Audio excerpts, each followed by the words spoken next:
Michelle D nilinaw na hindi agresibo ang kanyang aso nang maganap ang insidente. Sa gitna ng pag-aalala ng kanyang mga taga-suporta at followers, nagsalita na si Miss Universe Philippines 2023, Michelle D ukol sa nangyaring insidente na nagdulot ng mga sugat sa kanyang mukha. Kumalat kasi sa social media ang balita na nasaktan siya matapos ang isang insidente kasama ang kanyang alagang aso. Dahilan para magtanong ang marami kung ligtas pa bang manatili siya sa paligid ng nasabing alaga. Upang linawin ang sitwasyon, nag-post si Michelle sa kanyang Instagram account noong Miyerkules.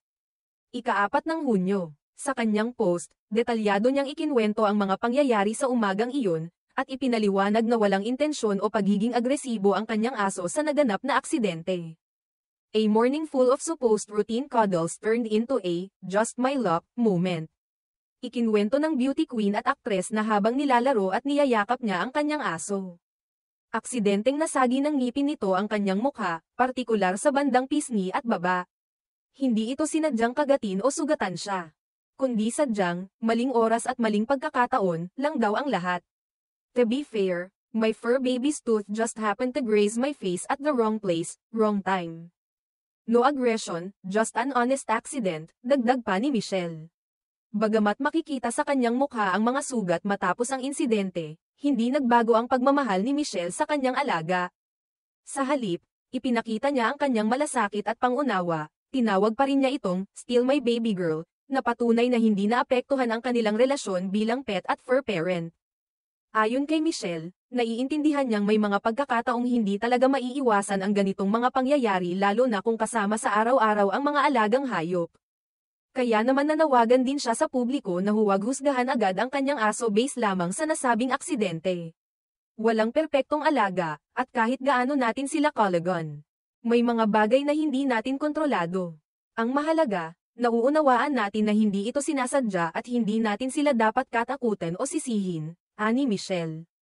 Sa kabila ng insidente, nagpasalamat si Michelle na hindi naman naging malala ang kanyang natamong mga sugat. Aniya, "Okay na ako, and healing well. I'm also thankful sa lahat ng nag-message at nagpakita ng concern. Marami rin sa kanyang mga fans ang nagpaabot ng suporta sa kanya." Sa comment section ng kanyang post, makikita ang iba't ibang mensahe ng pagmamalasakit mula sa kanyang mga followers. Marami ang humanga sa pagiging kalmado at responsable ni Michelle sa pagharap sa sitwasyon. Isa pang tagahanga ang nagsabi, "Nakakabilib ka, Michelle.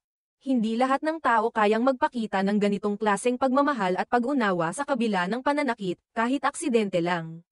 Sa panahon ngayon kung saan mabilis kumalat ang maling impormasyon sa social media, naging magandang halimbawa si Michelle D sa kung paano dapat harapin ang mga ganitong insidente, may katapatan, pananagutan, at higit sa lahat, may pagmamahal. Ang insidenteng ito ay paalala rin sa lahat ng pet owners na mahalagang magkaroon ng tamang pag-unawa at malasakit sa mga alaga, na gaya ng tao. Maaari ring makagawa ng hindi inaasahang pagkilos ng walang masamang intensyon. Sa dulo, pinatunayan ni Michelle na ang tunay na pagmamahal ay hindi nasusukat sa panlabas na sugat, kundi sa kakayahang umunawa, magpatawad, at manatiling tapat sa responsibilidad bilang isang pet parent.